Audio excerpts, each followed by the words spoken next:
ኢሉ ምህሩ እየመጣች ነው። በቃ ወድሻለሁ በላት። ምንም አይመጣም እኮ። ፈራኋት እባክህ፣ በኋላ ጓደኝነታችን እንዳላጣው። እባክህ እሷም ሴትነት ይዟት ነው እንጂ እንደምትወድ ያስታውቃል። ዛሬ ግን ሳትነግራት እንዳመጣች።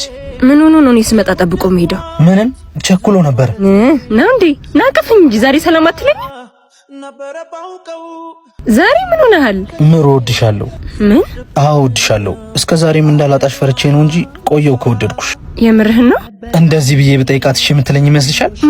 ማሂን አንቺ በሷ ቦታ ነሽ ብለን እናስብና ድጋሜ ልጠይቅሽ። ምሮ ወድሻለሁ። እኔም ወድሃለሁ። የእሷን መልስ እንደዚህ እንደሚሆን ተስፋ አደርጋለሁ። ደደብ ነኝ። ሁሉንም አበላሽሁት። ይዙ ወይዬ አሁን ልነግራት ነው የምትሄደው? ከዛ በፊት ከአብርሽ ጋር እንሄድበታለን። ሳትነግራት በፊት እኔ ጋር ና። እሺ እምነግርህ ነገር አለኝ። እሺ እወድሃለሁ። ማለቴ ከአብርሽ ጋር የት ነው የምትሄዱት? እቃ ልናደርስ እየጠበቀኝ ነው። ምን አለ ነግሬው ቁርጤን ባወኩ።